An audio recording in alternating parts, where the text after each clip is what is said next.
És l'hora de Mossega la Poma. Benvinguts al programa 230, el 17è de la 8a temporada. Avui ens acompanya l'Àlex Soler, expert en temes de ciberseguretat de l'empresa Accent, de qui parlarem sobre vulnerabilitats a iOS i Android. Està baixant la qualitat dels productes d'Apple? Aquesta és una polèmica que ha recollit Enrique Dans a partir d'un post en un blog americà que es parla sobre la poma està podrida i en parlarem en el Tertúlia. També parlarem de com es pot veure els vídeos de streaming de Netflix des de Catalunya a través de SmartDNS i com les majors americanes estan començant a pressionar a Netflix perquè aquest accés des de fora dels Estats Units sigui possible. Aquest programa us ve oferit gràcies a Capside.cat, l'empresa especialista en administració de sistemes crítics focalitzada en el rendiment i l'escalabilitat. Si ets una emissora i vols emetre aquest programa setmanal de forma gratuïta, contacta'ns a cultura@mossegalapoma.cat. Comencem.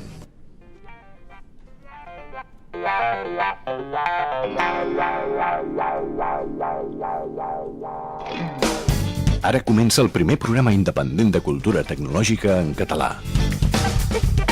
A la xarxa en format podcast i també a la ràdio. Mossega la Poma, una hora amb entrevistes i tertúlia fresca d'actualitat tecnològica cada setmana.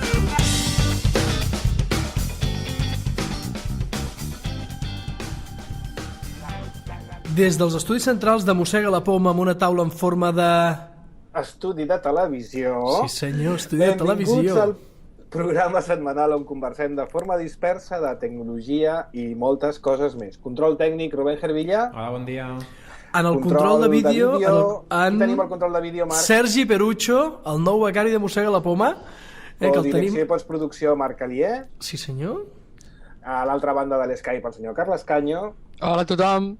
Producció, codirecció, direcció i que us parla des de la llunyania avui amb Tomàs Manzanares amb un atac de ciàtica i un pinçament lumbar. Però, escolta, estàs empastillat o no? Estic... millor no ho descric.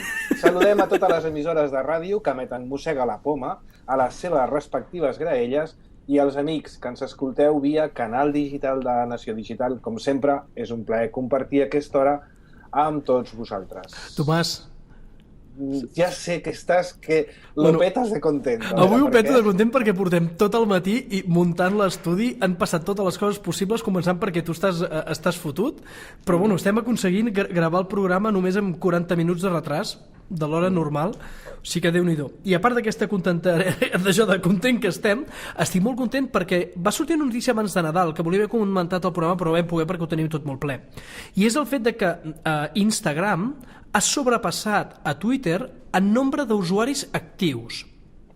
Sembla ser com si els propietaris de Twitter els importi un pepino que, diguéssim, les xarxes sigui útil. El que volen és que incrementi el nombre d'usuaris brut i el que passa és que estan entrant contínuament usuaris tipus bots, comptes d'espam i xorrades i cada vegada sembla ser com si la qualitat de la interacció que hi ha a Twitter sigui més baixa i en canvi Instagram hi ha més usuaris actius, usuaris de veritat que estan tenint interaccions reals que el mateix Twitter, el que confirma que la compra de Facebook per part de Twitter, d'Instagram per part de Facebook va ser una triomfada i tothom va dir que havien pagat massa, no?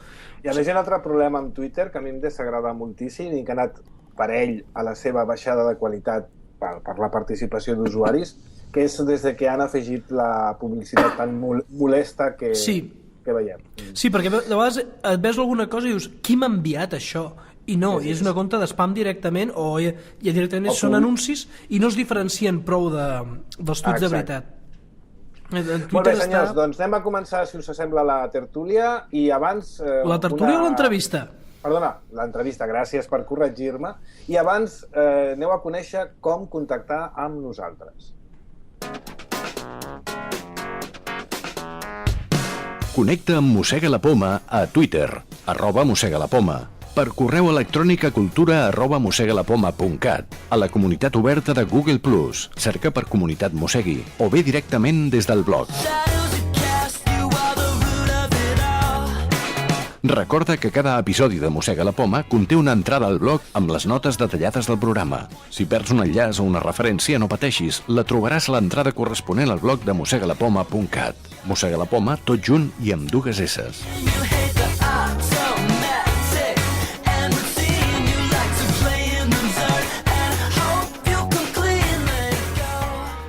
Haurem de fer alguna cosa, o sigui, haurem de crear com unes videocunyes per acompanyar les cunyes de ràdio, perquè si no amb el vídeo se'ns veurà fent cara de circumstàncies mentre sonen les cunyes, no? I haurem de ballar o alguna cosa.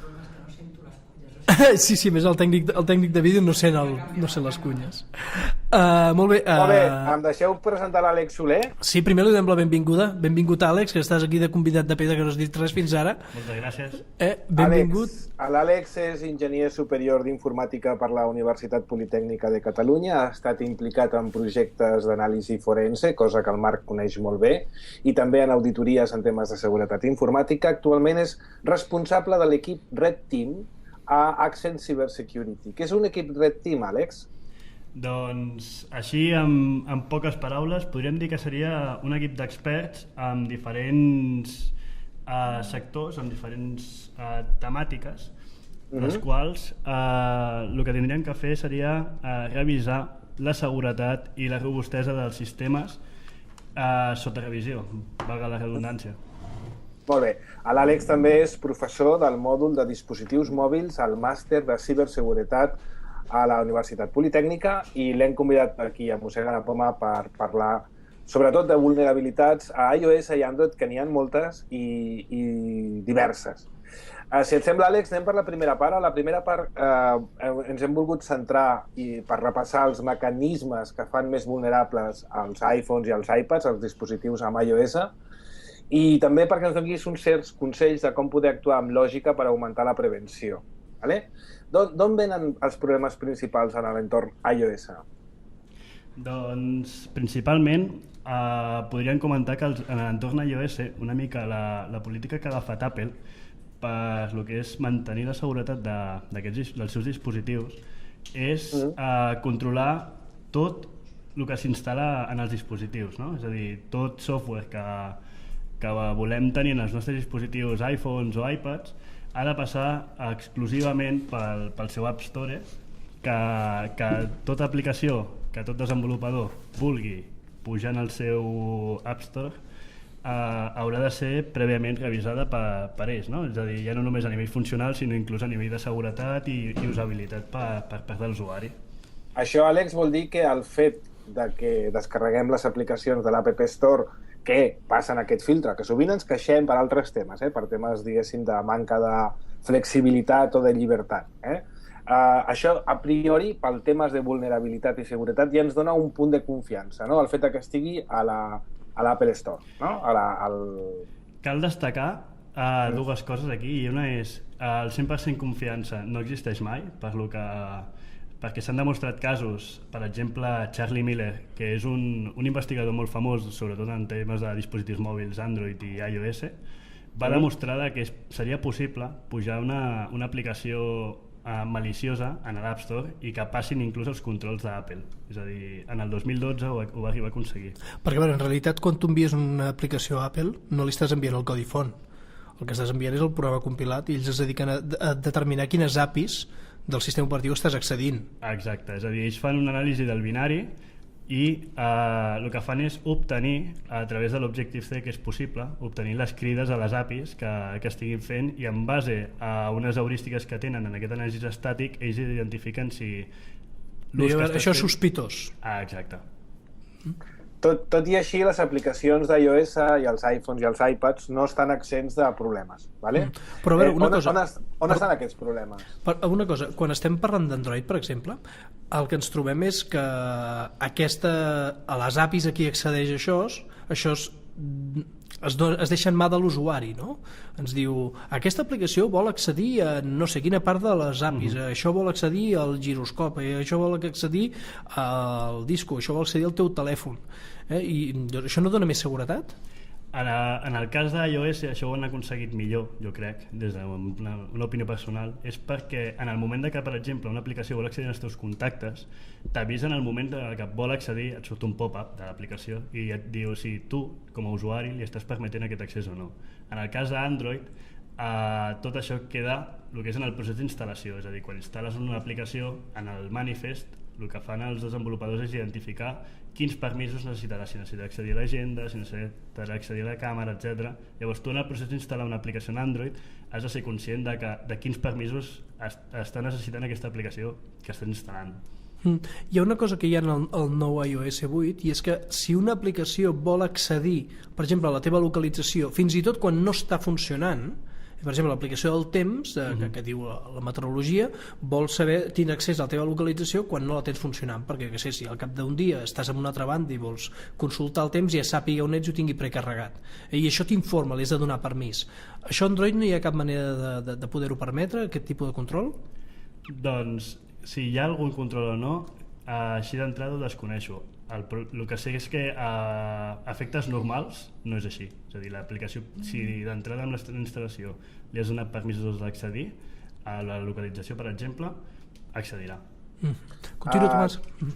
No, deia que tornant una mica en l'entorn d'iOS hi ha dos grans portes d'entrada de problemes. Una és els jailbreak, o sigui, els telèfons que tenen el jailbreak fet, que per cert ara ens comentarà l'Àlex que ja es poden fer qualsevol tipus de telèfons i de forma molt senzilla, i l'altra, en parlarem ara de seguida, les aplicacions d'empresa específiques per a iOS. Anem a parlar de jailbreak, Àlex. El jailbreak dona llibertat, ens permet saltar coses que Apple no ens deixa fer, i moltes d'elles realment són interessants. Però, primer de tot, es pot fer el jailbreak de tot dispositiu, a l'iPhone 6, a l'iPhone 5, amb iOS 8, tot això ja està obert, ja està funcionant?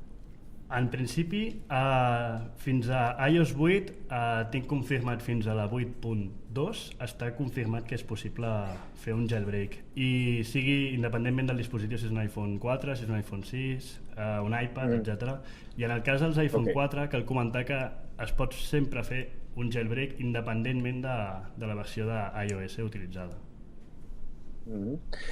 Quin problema sobre vulnerabilitats ens pot comportar el tema del jailbreak? Algunes són conegudes i fins i tot s'han publicat. Doncs en el cas del jailbreak, una mica per ficar en context als oients, seria al final el que ens ofereix Apple per donar-nos seguretat és una gàbia on ells només permeten executar el que ells han validat prèviament, no? Llavors, què passa? Que si nosaltres volem una certa llibertat, que és el procés aquest de jailbreak, no? De que ens permetin executar qualsevol tipus d'aplicació al dispositiu, no? El que passa és que això implica també uns riscos, que és, a part de que permetrem executar qualsevol aplicació sense que hagi estat prèviament validada per Apple, que això, vulguis o no, és un risc, sobretot per temes de malware, és possible... Però és un avantatge en termes de llibertat? Sí, és un avantatge, però també estàs permetent que les aplicacions, per exemple, és un cas que potser hi ha molta gent que no contempla, i és que s'automodifiquin el codi. És a dir, una aplicació podria arribar de forma dinàmica a descarregar-se un codi i a canviar el seu comportament, el que seria en runtime, no? Cosa que això, per exemple, sense el jailbreak, iOS... Bueno, això són tècniques de virus, bàsicament. Exacte. Llavors, no oblidem que el jailbreak em sembla que va ser... Hi ha dues coses, una és el jailbreak i l'altra és l'unlock. El carry unlock és el que permeti que si tu tens un telèfon que està bloquejat per un operador pugui anar amb un altre. Allò són dues coses diferents. Em sembla que el jailbreak fins i tot està reconegut legalment, tinc entès, als Estats Units, que van dir no, ha de ser possible fer-ho perquè tu has comprat el ferro i el ferro és teu i tu pots fer el que vulguis amb el ferro. Exacte, en principi no s'ha arribat a considerar il·legal, és a dir, no s'ha pogut declarar il·legal i per tant és algú que si algú vol fer-ho no l'empaitaran a ningú, i suposo que les empreses que ho fan no estan incorrent en delicte. Aquí el problema és temes de lo que és la garantia, no? Dels dispositius, que el que és Apple... La garantia se'n va a la bassa. Àlex, tu recomanaries fer el jailbreak o no? Només ho recomanaria si, primer, és estrictament necessari per les funcionalitats que tu vulguis executar en el dispositiu, i dos, si ets conscient de lo que realment estàs fent, no? Bàsicament, sobretot, en el moment de que tu t'independitzes d'Apple, totes les fonts des d'on estàs instal·lant software per definició serien no confiables, no? Anem a parlar de l'altre forat negre de vulnerabilitat pel que fa a iOS. És una cosa que molta gent desconeix perquè no ho fa servir en aquest sentit, però són les aplicacions d'empresa. Aplicacions d'empresa a iOS són possibles d'instal·lar, van per un mecanisme diferent de l'App Store i utilitzen el codi UDID dels aparells. És un codi unívoc que identifica de manera unívoca cada un dels aparells. I això permet la instal·lació d'aplicacions via certificat. Pots donar-nos una mica més de llum sobre això de les aplicacions d'empresa, el codi UDID i com funciona? Doncs, mira, això aplicaria tant a empreses, com ben bé has comentat, Tomàs, i com a desenvolupadors. Els desenvolupadors també tenen dret d'instal·lar aplicacions als seus dispositius per temes de beta testing, únicament coneixent l'identificador UDID que has comentat, no? Que bàsicament aquest identificador, com un usuari pot arribar a saber quin identificador té, no? Doncs la forma més simple que utilitza la gent és connectes el dispositiu a l'iTunes i bàsicament en l'iTunes hi ha un camp on surt un serial number. Si cliques a sobre amb el mouse veuràs que es canvia l'identificador i apareix l'identificador UDID que has comentat, no? Perdona, aquest codi UDID és el que les empreses, quan accedeixen al seu telèfon, o bé el tenen ja anotat per poder instal·lar aplicacions d'empresa, o bé te'l demanen per poder-te tu instal·lar una aplicació d'empresa. I és el mateix en el cas de que siguis desenvolupador i jo què sé, o vulguis fer de beta tester amb determinades empreses que fan desenvolupament i et demanarien també aquest codi per poder instal·lar una aplicació que ve per un mecanisme diferent a l'App Store, és així, no? Exacte, és a dir, un mecanisme tan simple com penjar l'aplicació en un servidor web, accedir-hi amb el dispositiu i llavors, com que en principi el que farà el dispositiu és instal·lar el que es diu un profile, no? Un provisioning profile, que és bàsicament com un certificat que s'instal·laria al dispositiu i que permetria executar codi que no ha passat per l'App Store, no? I hi ha casos ja de virus o de malwares o de problemes de vulnerabilitat associats a aquest mecanisme d'accés a iOS, no? Exacte, és a dir, al final el que estan aconseguint és saltar-se el mecanisme de validació que fa App Store i que hem comentat anteriorment i bueno, no? Tenen via lliure. Però, o sigui, Llosa, jo ara imagino que la meva mare em diu això és una vulnerabilitat per mi? És a dir, si jo sóc un usuari d'empresa i faig servir certificats d'empresa i tal, doncs és possible que m'entri, però un usuari qualsevol que no sap el que està fent, com el pot afectar això? Doncs mira, un exemple seria, jo per exemple tinc un certificat de developer, jo faig el que és una aplicació maliciosa, la penjo en un servidor i amb el que seria una tècnica d'enginyeria social jo et faig creure a tu que aquesta aplicació és una aplicació doncs, que... O sigui, t'envio un mail, t'envio un tuit, alguna cosa, tu entres en aquell link, fiques el teu identificador... L'identificador el podries arribar a obtenir, per exemple, a nivell de web. Hi ha una pàgina web que es diu whatsmyudit.com que tu entres amb el teu dispositiu iPhone i ella et demana una autorització i si l'acceptes la pròpia web t'ensenya el que és el teu... O sigui, si tu, a través de JavaScript, o sigui, la web et pregunta en el telèfon, tu vols compartir el teu ID amb aquesta web i si tu dius que sí, has llepat. Exacte. És a dir, això és el que... I automàticament t'instal·len el que toca, no? Això seria el procés per obtenir l'UDIT, de forma remota, no? Però si han obtingut l'UDIT i ja estàs a la web aquesta, ja te poden enrabar, no? Amb una altra web diferent. I no pot ser en aquella mateixa? O una altra ruta seria diferent, perquè amb la primera s'utilitza el que es diu un configuration profile, que és el que li dones al mòbil, i llavors amb això permets enviar l'UDIT. I un cop el tens, tu generes un provisioning profile i el penges en algun altre lloc amb el que és l'aplicació, no? El que és l'IPA. En aquest cas has d'acceptar perquè tu has d'acceptar. Sí. Això, és a dir, si jo entro a la web a la web de l'esport, no és allò que poden... O sigui, ells a la web de l'esport em pot caçar doncs, la IP o la MAC, però no em poden agafar l'UID per al tema, no és allò del tema dels anuncis que estan creuant informació a punta pala. Aquí avui en dia s'està controlant més per part d'Apple, és a dir, Apple a les seves aplicacions no està permetent el que és l'enviament de l'UDIT, però antigament es permetia, hi havia moltes aplicacions legítimes que estaven enviant aquest identificador. L'UDIT, i ells ho feien fer servir per crear perfils personals per servir-te anuncis, bàsicament. Exacte, ells ho feien servir I per aquest temes tio de amb aquest tracking. UID està entrant des d'aquesta IP, des d'aquesta xarxa, aquesta cosa, i et van seguint. Però aquí no et diu que tu dit podia fer servit per algú maliciós, no? Llavors, des d'iOS 8 l'aplicació no té accés a això. En principi, avui en dia Apple ho està controlant i està denegant aplicacions pel fet de que estan enviant aquest identificador i ells estan demanant utilitzar alternatives. Nois, si us sembla, anem a escoltar una petita falca i ara anem a entrar ja en el món d'Android. Ja hem repassat una mica tot l'escenari de vulnerabilitats a iOS. Anem a entrar a Android de seguida després d'aquesta falca.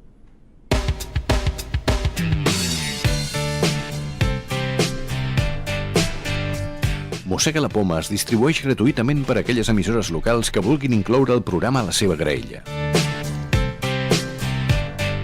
Si ets una emissora o vols que Mossega la Poma s'escolti per l'emissora de la teva vila o ciutat, escriu a cultura@mossegalapoma.cat.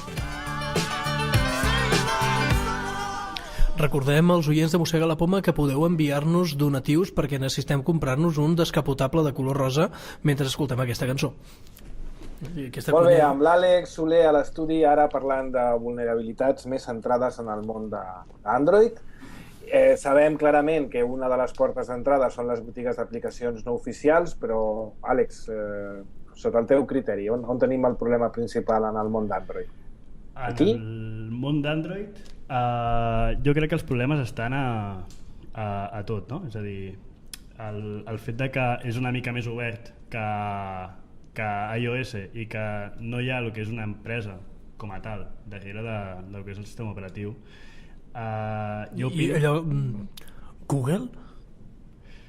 Sí, però no... Al final no deixa de ser un projecte open source.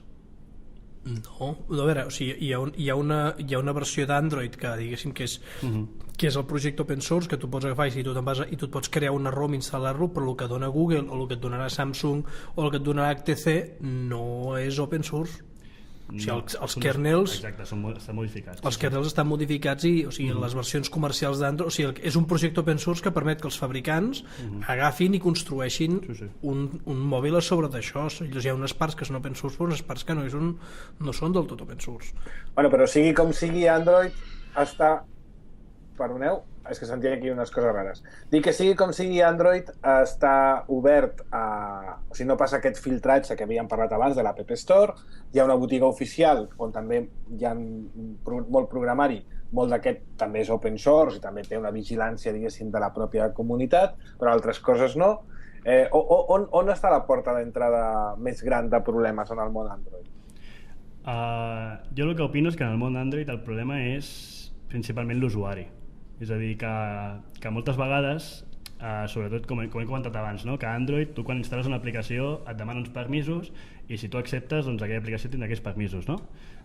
Si l'usuari allò no llegeix com sol passar gran part de les vegades i simplement accepta i instal·la, clar, és a dir, l'aplicació pots fer el que legítimament li ha dit a l'usuari que farà, però per exemple s'han donat casos d'una llanterna que demanava accedir als contactes. Doncs en aquest cas està clar que aquesta aplicació podria fer més coses que simplement ser una llanterna, no? Jo volia preguntar una cosa, estava aquí escoltant, molt interessant, tant amb Android com en iOS, el tema de, independentment de les apps que puguis baixar a les botigues oficials, amb un navegador pots tenir problemes de seguretat? Sí. És a dir, podries arribar a tenir problemes de seguretat i, per exemple, en el cas d'Android s'han arribat a explotar vulnerabilitats en el propi sistema simplement accedint a un site, no? Vaja. Molt bé. Però també depèn del... O sigui, una de les coses que hi ha, primer de tot, que Android sigui open source, gran part, això en principi és bo, perquè, o sigui, allò de seguretat per ofuscació, és a dir, ningú sap el que he fet i llavors, per tant, és segur. Ja sabem que no, que el com més segur és com més persones ho poden mirar i més revisions poden haver allà darrere. Evidentment, com hi hagi un exploit el sap tothom, però el problema està en que ara, com és el que tu dius, es cedeix tota la gestió de la seguretat del sistema el porta a l'usuari.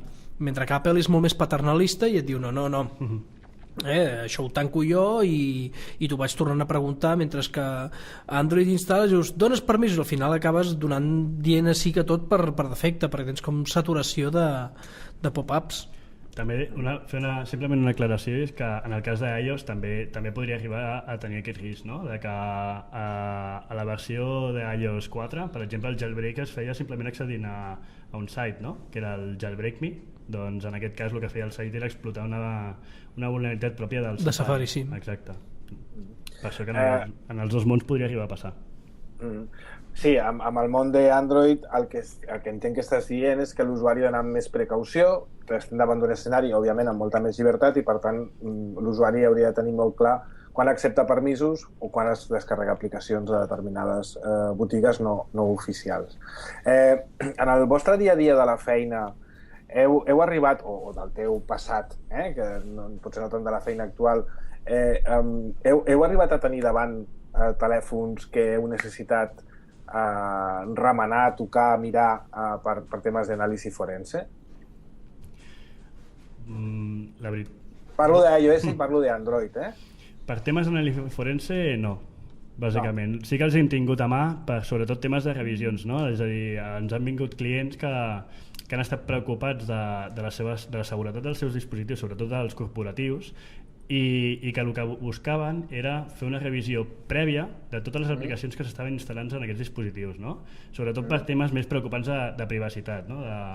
De les aplicacions, com estaven emmagatzemant la informació de l'usuari, si la feien de forma segura o no, quin tipus d'informació estaven enviant, si enviaven, per exemple, l'agenda de contactes a el que seria internet, quins permisos demanava l'aplicació, si, per exemple, en aquest cas també miràvem si enviava a l'UDIT, en el cas d'aplicacions d'iOS, etc. És a dir, sobretot era el que és fer revisions de les aplicacions per, primer, mirar la seva robustesa i la seva seguretat, i dos, per veure com manegaven la privacitat de tota la informació que sobretot els dispositius mòbils avui en dia tenen, no? I l'última cosa que també et volia preguntar, Àlex, tant per telèfons amb iOS com en telèfons Android, quin perill existeix real del que es diu tècnicament la tècnica de man in the middle? És a dir, que jo estic amb el meu telèfon, entro en un lloc, un bar o no sé, on sigui, i veig una wifi gratis, em connecto pensant que realment m'estic connectant a una wifi, però m'estic connectant a un sistema que posa les orelles i que capta el que estic jo enviant i rebent pel meu telèfon. Que s'apunten tots els paquets que estan passant. Exacte. Se'ls apunten tots. Però fins a quin punt aquests paquets són desencriptables? Aquests paquets poden o sigui, d'aquests paquets que passen, tu pots extreure informació útil si ets una mala persona, no? Això funciona? Com està muntat? Hi ha prou mesures d'encriptació i de seguretat en els mateixos mòbils? Bàsicament, si el mòbil envia la informació utilitzant el que són protocols, per exemple, SSL, no? És a dir, HTTPS, etc. La cosa es complica una mica més. Segueix sent possible, però es complica una mica més pel fet que al final necessitaràs el que és falsificar els certificats que estiguin empleats als servidors legítims, no? I dic que complica, no que no sigui possible, ¿vale? I a més no oblidem que els mòbils, com que tenen activats els sistemes de notificacions i sistemes de pool, automàticament, jo què sé, el teu correu electrònic et connectaràs, i com no tinguis criptografia amb el teu servidor de correu electrònic, doncs allò van obert, i si estàs connectant a Twitter hi ha molts llocs que la informació anirà en obert. Un dels problemes que més hem vist, sobretot analitzant aplicacions, és que gran part del tràfic que estan enviant l'estan enviant per HTTP, és a dir, sense cap tipus de xifratge. O sigui, les apps no xifren. No. Àlex, abans per acabar ja, que estem en l'últim minut... Una cosa, Tomàs, també comentar que la manera de protegir-te contra aquest tipus de coses, primer, a part de no entrar a wifis gratuïtes que no coneixes, allò, vas a l'aeroport i wifi gratis Aeropuerto Barcelona, vinga, visca, alegria! No, sí, la meitat no són gratis, però bueno. La meitat no són gratis, però les que són gratis doncs potser és això, és que potser hi ha un senyor amb un mòdem 3G i un portàtil compartint la wifi i està logant tot el tràfic que hi ha per allà, però la manera de defensar-te si necessitessis fer això o si necessitessis anar amb una wifi d'un aeroport, jo què sé, d'un hotel, on potser hi ha algú que està obrint està treballant en forma promiscua i escoltant totes les zones que van per allà, perquè en wifi diguéssim estàs en obert. La manera és precisament allò que dèiem per fer amb Netflix, o sigui, agafes un servei de tunneling i ja està. I si agafes un servei d'enrutament que et doni una connexió segura cap a un altre endpoint. Una VPN, no? Un VPN, exacte, sí. Una VPN. Sí, bueno, que va xifrat, però mira, una cosa que va dir el David Cameron, diu que si torna a ser reelegit, que vol fer que el protocol d'encriptació TLS el vol fer que no pugui fer servir, perquè diu que la policia ha de ser capaç de desencriptar qualsevol cosa que circuli per la xarxa. O sigui que al final... són molt demòcrates. La policia pot ser capaç amb una ordre judicial. Aquest és el gran problema. No, però ja estan dient que allò de les ordres judicials que sí, però que no cal. Àlex, alguna cosa per acabar? Algun exemple o alguna història que t'hagi passat i que diguis, mira, això vull explicar-vos perquè aneu en compte. Anècdota! Alguna anècdota una mica més concret, Tomàs? Sobre què vols dir? Que expliquis una batalla, home. Fer una batalleta de vulnerabilitats o alguna cosa que diguis, mira, això, o en general, si no, seguim i anem cap a la vessant de la tertúlia, que tenim moltes coses en cartera. L'única anècdota va ser... vaig tenir el que és l'oportunitat de fer una xerrada del que és unes conferències del CCNCER, no? I allà vaig preparar un escenari que la veritat era bastant interessant i si esteu interessats jo us passaré el material, que consistia en encadenar diverses vulnerabilitats de iOS per al final, mitjançant un accés a una web, que inclús era falsificada, obtenir totes les credencials del dispositiu, no? I enviar-me-les a un servidor tercer i llavors bàsicament jo tenia totes les credencials, per exemple, de totes les wifis que s'havia connectat al dispositiu, el que són tokens de Google, etc. No? Un bon ensurt, sí. I la veritat va ser un escenari que el que em va impressionar va ser la reacció de la gent que el fet de únicament accedir a un site i al final l'escenari estava muntat, com bé has comentat, amb una wifi oberta, no? És a dir, jo publicava una wifi oberta, es connectaven a la meva wifi, li feia un man in the middle, li subplantava una pàgina web, que era en aquest cas jo vaig fer l'exemple en Facebook, i a part de poder-li robar credencials a Facebook, que podria haver-ho fet, jo li llançava un exploit que era justament de la versió d'iOS 4, explotava la vulnerabilitat del Safari i li obtenia les credencials, no, del dispositiu. I la gent sortia amb els pèls de punta, no? Exacte, la gent una mica espantada va sortir, perquè pel simple fet de primer connectar-se a una wifi oberta, que la gent avui en dia ho segueix fent, i simplement accedir el que és a facebook.com, perquè al final el que li feia jo era suplantar el DNS, no? I no oblidem que ara com ara hi ha molts més smartphones, per exemple, que ordinadors o que tauletes, i que per als creadors de virus, allò que dèiem abans, no, és que és més segur el Mac que el Windows, perquè hi ha més usuaris de Windows, és més llaminer crear virus per Windows, però és que ara el que és llaminer de veritat és crear Windows per Android i per iOS, perquè realment hi ha usuaris i on ho fotem tot allà. Bàsicament... I que naveguem molt per internet amb aquests dispositius. Sí. Cada cop més. Com a última anècdota, simplement és una pregunta que em fa molta gent quan primer s'entera del meu tipus de feina, després una mica del que m'agrada, que són el tema de dispositius mòbils, i és que sempre em diu fa falta que instal·li un antivirus en el meu mòbil? Sempre és la mateixa pregunta.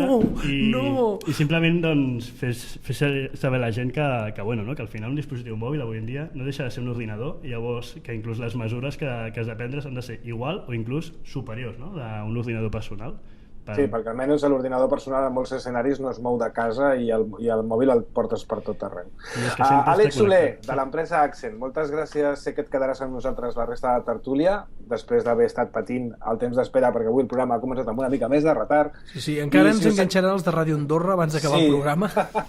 Anem a escoltar, perquè ve el cas, a l'amic Josep Bordes, que l'hem tingut a l'estudi tocant-nos en directe, de Pepet i Marieta, amb una de les seves cançons del darrere. 2 estudis endarrere va estar, per això. Els estudis endarrere, si ara el veuríeu en vídeo. Anem a escoltar d'ell la cançó Far del teu WhatsApp.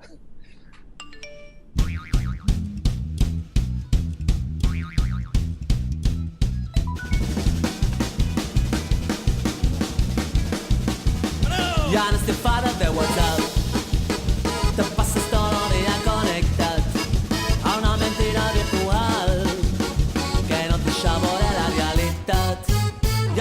fora el teu WhatsApp. Te passes tot el dia connectat, però si em queda per fer un cafè, el mínim que podries fer és fer-me un poquineu de cas. Però si em queda per fer un cafè, el mínim que podries fer és fer-me un poquineu de cas. Ja n'estic fart del teu Facebook, ja no tens vida més enllà del mur, un xat farder emmascarat que col·lecciona amistat. Ja n'estic fart del teu Facebook, tu tot el dia enganxat al xat, i si al carrer trobes algú llavors xiquet no dius ni mosseta, menjar la llengua al gat. I si al carrer trobes algú llavors xiquet no dius ni mosseta, menjar la llengua al gat. Si passes tot el dia connectat, no cuides gens les amistats, i el dia que aixeques el cap no hi haurà ningú al teu costat.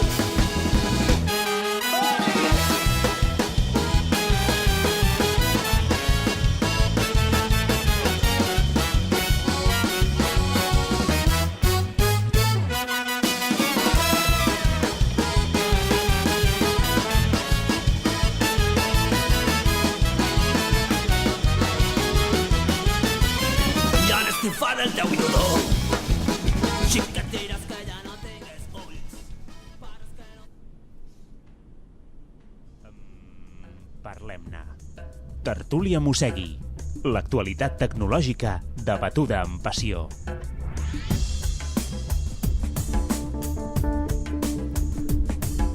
Passió! Això està molt fort, eh? Bueno, doncs comencem la tertúlia. Tomàs? Sí, tertúlia Mossegui avui d'actualitat tecnològica amb un panell de convidats excepcional, amb en Marc Alier, Carles Canyo, el mateix Roger... Rubén? Rubén, jo també avui vaig bé. Rubén Hervilla és la medicació, recordeu-vos. L'Àlex Soler, que ens acompanya, i qui us parla, en Tomàs Manzanares, amb molts temes damunt de la taula, perquè portem acumulat tot el Nadal, aquest és el primer programa després de festes. Hem començat tard aquest any, eh? Sí, hem començat una mica tard. Mira, hi ha un article, com dèiem a la intro, que va publicar fa uns dies l'Enrique Dans. Aquest article ve també derivat d'un altre article publicat. Em deixes... L'article original el va escriure un senyor, no me'n recordo el nom. Marco Arment. El Marco Arment, que és un dels primers desenvolupadors que va estar, em sembla que... És el creador d'Instapaper, que era un... I és un extreballador d'Apple, pot ser? Era un extreballador d'Apple, havia sigut un dels primers programadors, no sé si d'aquella del MySpace o un d'aquests, i va fundar Instapaper, i és un desenvolupador molt vinculat a la comunitat de desenvolupadors de macOS, i va escriure aquest article, i l'endemà mateix ja es va queixar, ja va escriure un altre article sobre el fotut que és ser famós a internet i que tothom t'estigui citant, perquè evidentment va escriure un article dient, escolta, Apple no és el que era, o els dispositius Apple no són el que era, i llavors evidentment es va crear una enorme tempesta de tòner on els fans i els odiadors d'Apple, doncs tothom opinant sobre el tema, i l'Enrique Dans d'alguna manera ho ha transferit a la comunitat en castellà. Perdona, deixa'm que pels oients que no hagin llegit l'article, només vaig llegir molt ràpidament en original, una frase de lo que va dir Enrique, també estava recollida en l'altre article, que diu: lo que en su momento fue un hardware y un software cuyos estándares de funcionamiento eran sensiblemente mejores que los de la competencia y que partían de una determinada cultura a la hora de hacer las cosas, parece haberse convertido, bajo la batuta de directivos mucho más centrados en el marketing que en esa consideración de excelencia, en una marca mucho más normal, a la que podría incluso llegarle a resultar complicado sostener unos márgenes comerciales sensiblemente más elevados que los de sus competidores. Aquesta és la frase que resum una mica l'article, i jo el que m'agradaria és que em donguéssiu la vostra sensació. Jo tinc el meu criteri, però m'agradaria escoltar una mica. Tots els que esteu aquí sou usuaris o de telefonia d'Apple o d'ordinadors d'Apple, inclòs l'Àlex, que també té un MacBook Air, si no recordo malament. I molts de nosaltres, o molts de vosaltres, ja portem anys. Per tant, tenim, diguéssim, una perspectiva històrica. Què us sembla? Mira, si sembla començo jo. Comença tu, Carles. Tinc coses Apple i tinc també altres sistemes, no? Llavors, sí que és veritat, jo estic força d'acord, perquè al principi Apple era això, era molta qualitat, el hardware molt bo i el software bastant bo. I jo, per exemple, tinc un MacBook Air. La Wi-Fi és que em dona problemes a tot arreu. No és un lloc específic d'un router, no. A casa, a la feina, i al Mossega la Poma de Google Plus hi ha gent que també ho ha comentat, no? Després, a l'iPad, per exemple, quan li vaig ficar iOS 7, em sembla que era, va començar cosa que mai m'havia passat, a petar, a quedar-me congelades aplicacions, a tancar-se. Llavors tinc aquesta sensació i cada vegada em frustro més perquè penso, a veure, jo pagava molts diners perquè sabia que la qualitat era molt superior i ara ja, doncs, escolta, ja penso en anar-me'n, per exemple, el meu proper mòbil, jo tinc un 4S, un iPhone 4S, el meu proper mòbil serà un Android, perquè per un preu sensiblement menor tindré unes prestacions que s'apropen bastant a lo que seria un iPhone 6, per exemple. Jo, aprofitant que també estic a l'Skype i que estic lluny avui, deixeu-me també que jo relati dues experiències. La primera va en relació... jo crec que Apple ens va oferir les actualitzacions del sistema operatiu dels Macs gratuïtes una mica per callar-nos la boca, ¿vale? Perquè la veritat és que Apple té dos grans desastres. Un és l'iCloud, que després amb l'Àlex en parlarem. Sí, iCloud és un xurro. És un xurro patatero limonero. I l'altre és coses que jo, des del meu punt de vista, no les entenc, ¿vale? Perquè afecten els seus propis dispositius. I ho explico des d'una anècdota personal. Aquest Nadal vaig ajudar a un amic que també que vaig ser jo que li va menjar el coco perquè es comprés un Mac Mini i que estava content, estava bastant content del Mac, venia del món Windows i ell no és tecnòleg en absolut. Quan va arribar l'actualització de Yosemite em va dir, mira, m'esperaré perquè no tinc pressa, quan vinguis tu ja ho farem. Bueno, ho fem i la primera amb la frente. Ell tenia un teclat d'aquests blancs, però per Bluetooth, us en recordeu dels que havien abans dels d'alumini, que són molt xulos, perquè són teclats grans, d'aquests de tecla que s'esfonsa, i ell, que treballa amb una fresadora, doncs ja li anava bé, vale? I clar, hòstia... La fresadora és una màquina que fa maduixes? No reconeixia el teclat. Entro en els foros de suport d'Apple, perquè aquesta és una altra, és d'entre els foros de suport d'Apple, i era un problema conegut, reconegut, que li passava a tothom i que encara a aquestes alçades, que acaba de treure aquesta setmana una actualització en beta Apple que l'hem estat provant, aquest problema no està resolt. Sí, segurament... És un tema de drivers i de comunicació amb els nous formats de Bluetooth. Però exacte, el problema és el tema del Bluetooth, que estan canviant... Bluetooth es va actualitzant de versió cada any i les versions més antigues de Bluetooth, doncs... Sí, s'hauria de donar suport, és una cagada grossa. És molt greu. Recorda com van actualitzar iOS 8 que va passar amb els telèfons mòbils i la comunicació amb els cotxes? Que va deixar de funcionar. I vam estar més d'un mes o 2 mesos sense funcionar. Un mes. Sí, horrible, Digues. Amb Android no van mai, però bueno. Deixeu-me fer una pregunta ràpida. Vosaltres què preferiríeu? Que en comptes de tenir tantes actualitzacions constants i de sistemes operatius i d'iOS i no sé què, o sigui, que el cicle fos més llarg però una qualitat més assegurada, o preferiu que sigui així ràpid perquè vagin entrant funcions amb aquest risc de...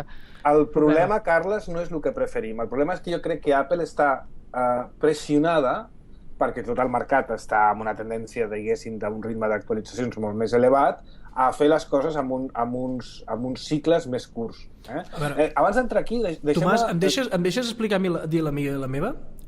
Sí, vull que l'Àlex expliqui també la seva opinió sobre iCloud, perquè ell i jo hem patit... Doncs després, parleu tu i l'Àlex d'iCloud, llavors, a veure, si el mateix autor d'aquest article original en anglès, l'endemà van agafar i va ell mateix buscar en la blogosfera i hi ha articles cada any dels fans d'Apple que es queixen de fallos en els sistemes d'Apple. O sigui, jo, per exemple, vaig tenir un MacBook Pro en el seu dia que la targeta gràfica es va fondre i va deixar de funcionar. Jo tinc, o sigui, i versions de sistemes operatius que no han anat, que no han sigut bones i que han tingut bugs. És una cosa que ha sigut històricament. Per exemple, a l'iOS 8, el OS 8 i l'OS 9 van ser versions bastant dolentes del sistema operatiu d'Apple. Vale? I llavors, que sí que és veritat que quan tu i jo vam entrar el 2006, vale? va ser una època molt bona, doncs, perquè va venir Tiger, va venir Leopard i Snow Leopard, que van ser unes versions molt sòlides del sistema operatiu i on en aquell moment, doncs segurament perquè Apple estava concentrant-se més en coses com l'iPod i en desenvolupar l'iPhone que no havia sortit encara i l'estaven desenvolupant, es van concentrar en crear una plataforma molt sòlida, sobretot en un moment en què era la clau per guanyar la mà a Windows. Marc, sí. I avui en dia passa el que tu estàs dient ara, que avui en dia hi ha una carrera fantàstica per incorporar funcionalitats, que si cloud, que si smart devices, que si HealthKit, que si pagaments, i evidentment i a més integracions entre tot tipus de possibles dispositius, i això vol dir que evidentment estan fotent funcionalitats i la van cagant i van sortint problemes. Jo estic d'acord amb el Carles de que Yosemite m'agrada com a sistema operatiu, però dona molts problemes. Si s'haguessin esperat 18 mesos o 12 mesos més a portar-me Yosemite, però me l'haguessin portat com ha de ser, ja m'hagués pogut esperar tranquil·lament, que no em passava res amb la versió anterior. A mi el que m'agradaria és que la propera actualització de l'OS X sigui una cosa tipus Snow Leopard, que va ser una versió que no hi havia gairebé funcionalitats noves, però que realment arreglava per sota coses i fins i tot incrementava el rendiment. Àlex, i és una cosa que cada vegada es llegeixo a més fòrums i a més webs de gent que està dient això, volem una versió tipus Snow Leopard, pareu de fer funcionalitats noves i doneu-nos una miqueta més aquesta estabilitat que estem trobant a faltar. Anem a parlar d'una altra cosa que Apple està fent malament. El món del cloud, de l'iCloud, des de MobileMe ja no ho fan bé. És patètic, però és que a més hem tingut problemes de sincronització. Àlex, pots explicar la teva experiència, que enllaça amb coses que a mi també m'han passat? Doncs mira, jo en principi utilitzo l'iCloud principalment per sincronitzar les notes, no? És a dir, jo vaig amb l'iPad al que és el transport públic, vaig escrivint les meves notes i després doncs, quan arribo a casa amb el portàtil doncs, les sincronitzo el que és amb l'iCloud i acabo el que seria la feina que potser m'ha quedat pendent, no? Doncs farà cosa d'uns dies em va passar que bueno, jo estava prenent unes notes, ja tenia la cosa quasi finalitzada per donar-li format i quan actualitzo amb el que seria un altre Mac que tinc em va actualitzar una versió anterior de la que tenia per el que vaig arribar a perdre un dia sencer de feina i clar, em vaig estirar els cabells perquè no entenia què va passar, com ho va fer, és a dir, inclús li vull fer una ullada per veure com funciona per sota pel fet de que va actualitzar una versió anterior. És ja potser l'excusa per passar-te Evernote directament o alguna cosa per l'estil. Sí, la veritat és que aquest servei és patètic, jo també he perdut la sincronia. No conserva les dades de sessió quan accedeixo a les notes d'iCloud en itinere, quan estic amb una wifi. I si aquella petita desconnexió de la wifi fa que es perdi la sessió, perdo la nota perquè no s'ha guardat, és horrorós. En fi, canviant de tema, més o menys ja hem posat una mica Apple avui contra les cordes i jo crec que amb raó de que realment no estan fent les coses bé. L'altra cosa de la que volia parlar, i només tenim 2 minuts molt ràpids, i vull que m'ajudis tu, Carles, perquè tot això neix per culpa teva, perquè ets culpable d'aquestes coses, és com veure Netflix a Catalunya aprofitant un servei que es diu Smarty DNS. Perquè Netflix al final diu que no ve a Espanya. No, sembla ser que vindria a França i Alemanya i que a Espanya, que res de res... Que som uns piratones. Però jo penso que s'equivoquen. Aquí hi ha molta gent que aquí es veuen moltes sèries, molta pirateria, però potser és perquè no hi ha alternativa. Si vols veure l'últim de Big Bang Theory és que no tens alternativa. Jo crec que si posessin un Netflix aquí hi hauria clientela. Smarty, nosaltres hem publicat un article, el tindreu reflectit a les show notes del programa, on expliquem com veure Netflix a Catalunya, però no a partir d'una VPN clàssica, que és un servei potser una mica més complex de muntar, sinó amb aquest servei que es diu Smarty DNS. ¿Vale? Pots explicar una mica en què consisteix, Carles? Perquè és molt simple, és molt senzill, no? Sí, Smarty DNS és una empresa concreta, el concepte en si es diu Smart DNS, no? Sense la I. I la idea és que fem servir, ja sabeu, uns servidors DNS que tradueixen de nom a IP, qualsevol adreça com facebook.com o google.es, i llavors aquestes IPs estan geolocalitzades. Llavors Netflix, quan veu que intentes accedir des de Catalunya, diu, ho sento, Netflix no està disponible al teu país. Llavors l'Smart DNS el que fa és tu configures les teves DNS amb la que es dona aquesta empresa, pagues un tant al mes, que són $3 o 4, depèn o menys, i llavors, doncs, d'alguna manera, quan vas a Netflix, es pensen Netflix que passes a través d'una IP que està permesa, no? I llavors simplement hem de canviar les DNS. Digues. No, jo el que volia dir és que va molt ràpid i va molt bé, perquè jo he provat VPNs i he tingut problemes de velocitat específicament amb Netflix, i amb aquest servei, escolta, va com la seda, et connectis des de l'iPad, des de l'iPhone, des de l'Apple TV, des de l'ordinador, genial. Clar, perquè el no encriptar i desencriptar és tal qual. És tal qual. Vale, no tenim més temps. Fixeu una cosa, que tenim per una banda Netflix dient que no venen a Espanya perquè nosaltres som uns pirates, i després el que estem fent aquí és agafant nosaltres i connectant-nos amb un Smart DNS a Estats Units per poder pagar a Estats Units. Sí, i es queixen de que els hi paguem diners, o sigui, és allò que dius, no ho entenc, tios, feu-vos-ho mirar. No, Netflix no es queixa a les majors americanes de que els drets que li venen a Netflix són només per als Estats Units. Però això és un altre debat que ja en parlarem. Us enllaçarem també un article del diari The Independent on s'explica aquesta pressió de les majors americanes contra Netflix, precisament perquè no permeti això, perquè, a veure, Netflix no és tonta, Netflix ho sap, que et connectes amb un Smart DNS. Vale? Però tu els estàs pagant els teus 9 euros al mes, no? Sí, no, 6 euros. 6 euros tot de sèries i pel·lícules. Però també no són les darreres temporades, tinc entès, no?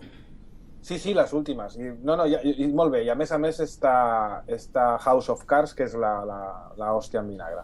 Quan surt la primera temporada de House of Cards? Sí, volia parlar del CES de Las Vegas, no tenim temps. Ho mourem a la setmana que ve. Anem a posar el nostre patrocinador, que encara ni el posarem perquè no tenim minuts, que és el que patrocina aquesta tertúlia. Capside és l'empresa líder en disseny i gestió de sistemes TIC essencials per clients com el Punt Avui o Meteocat. Amb més de 12 anys d'experiència, Capside és expert en rendiment i escalabilitat per projectes d'entorns crítics, cloud i Big Data. Capside, el teu especialista en infraestructures per projectes cloud. Troba'ns a capside.cat.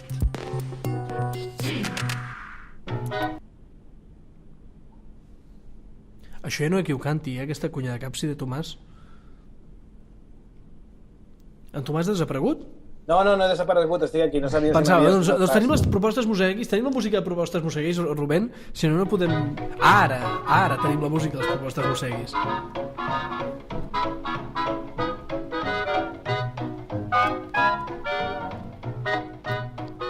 Vale, com anem molt malament de temps, se m'escolta?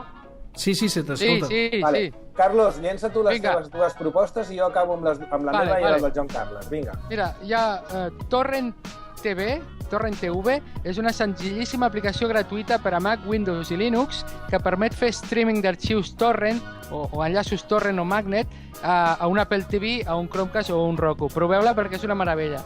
Si el torrent té prous peers, al cap de pocs segons ja esteu veient al moment el vídeo sense necessitat que descarregui. Dono fe que va la conya. Va molt bé. I l'altra que és acabada de sortir del forn, senyores i senyors, el Cast ja està disponible per a iOS. Aquesta aplicació, que està disponible a Android des de fa força temps, permet enviar fotos, vídeos i música al dispositiu en un Apple TV, Chromecast, Roku, Xbox i fins i tot algunes Smart TVs. Molt bona notícia, Carles. L'estava llegint quan començàvem el programa. Dos més. Una, Joan Carles Badia. Més que una proposta, ens fa una advertència. En Joan ens ha relatat en el seu blog, i us enllaçarem en aquesta entrada, com l'han intentat estafar a eBay al vendre un iPhone 5. No puc entrar en detall de com ha anat la cosa, però tot semblava molt bé. La cosa va per PayPal. No, per eBay. Bueno, sí, però em sembla que fan servir el PayPal, les reclamacions de PayPal. Sí, el problema és de jo t'envio, jo pago... Bueno, no vull entrar en detall, llegiu-vos l'article perquè veritablement és una forma molt típica de que et manguen i et quedes una mica... Menys mal que el tio ho va descobrir abans i se'n va poder salvar. I per acabar, un nou farcellet, un nou bundle de Mac Haste, The Mac Anarchy Bundle, que per $14,99 teniu 10 programes, entre ells Cocktail, Codekit, Total Finder, Virus Barrier i altres més interessants. I amb això em sembla que ja podem marxar, si sona per sota la sintonia de Go Out. Jo avui no us veig i no us puc controlar. La setmana vinent a Mossega la Poma, més convidats d'excepció i l'espai habitual de tertúlia tecnològica d'actualitat. Agraïm a l'Àlex, que avui se'ns hagi esperat. Amb tota la paciència del món, perquè ha estat Gaspar gairebé 3/4 d'hora que comencéssim a gravar. Recordar-vos que el programa d'avui sortirà una emissió en proves, perquè bueno, estem a l'Àlex i jo aquí solets encara de circumstàncies, perquè tenim en Carles i en Tomàs fora i encara no estem aprofitant les possibilitats del vídeo, però el vídeo ja comença. En proves el tindreu a YouTube, al canal de Mossega la Poma. Ok, gràcies a tots per la vostra atenció. Ens retrobem la setmana vinent. Envieu-nos propostes, comentaris, suggeriments, idees i tot el que vulgueu a cultura@mossegalapoma.cat i seguiu-nos, sisplau, a Twitter @mossegalapoma. I no oblideu, aquest any 2015, dopaminar-vos, oxitocinar-vos i en Tomàs tot tipus de pastilles que li donen per la ciàtica. Fins la setmana que ve. Adéu. A reveure. Adéu.